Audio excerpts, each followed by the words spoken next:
Kenny, as we said to Kane, terrific performance on the weekend. In terms of selection, which we'll see a little bit later today, there's probably not a lot to do, is it?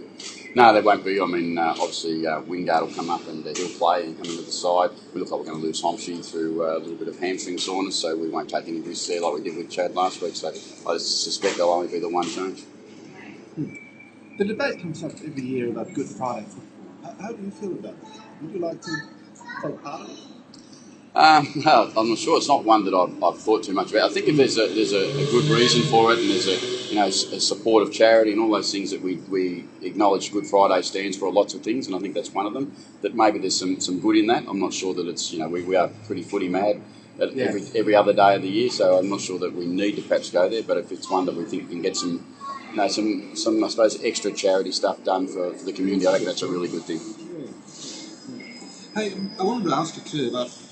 Things are going really well for the club at the minute, but how do you keep the players from not getting ahead of themselves and not getting caught up in the backslap? We just go to work each week. I mean, that's an easy one for us. We turn up and work, and we look forward to this week. We go West Coast Eagles. It's pretty easy to keep yourself grounded, and you're going to go to Perth and play a game against a great side. We just got to make sure we're prepared to work really hard, and the results will come off the back of that. Do you see them very different this year under Adam? Oh, certainly. They've been in really good form. I mean, they had some injuries and some issues last year that were out of their control, I think, but they're certainly back in some really good form. Their pre-season's been probably as good as anyone.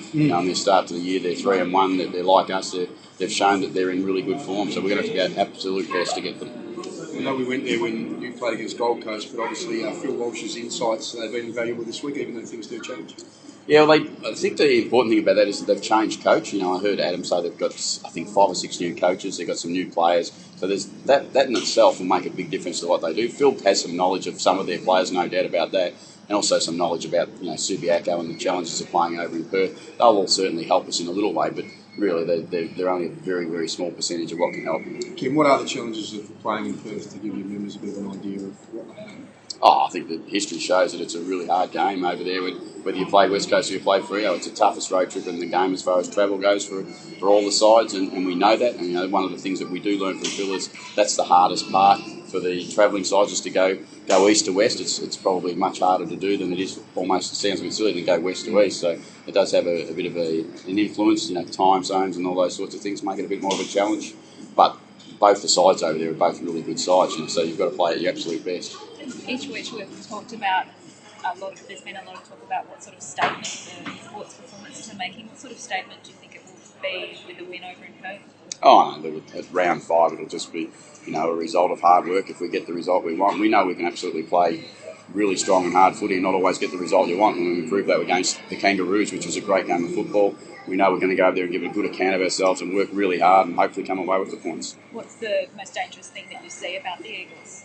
Oh, no, they're just a very good side, a very even side. And, it was not that long ago people were talking about the West Coast Eagles last year at the start of the year about being a top 4, possibly even a grand final side. So we know the quality of their squad is first class. They've got plenty of ruckmen, and a big job for Matthew, isn't it, to come up against possibly 2 or 3 ruckmen.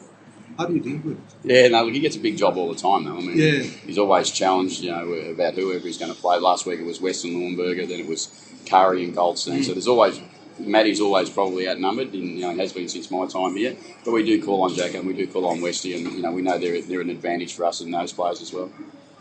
How would you like the game to pan out? Are you happy for it to be a bit of a shootout, a high scoring game if it's hot, hard track and all of that? We'd like to play really strong defence. That's what we'd really like to play, and if we can get away with playing really strong defence, that'll put us in the game, whatever the score is, and we'd like to think that we can hopefully restrict the opposition. And then we can play some football off that. But importantly for us, if we've got our defence right, we know that puts us in most contests. Thanks, Kenny.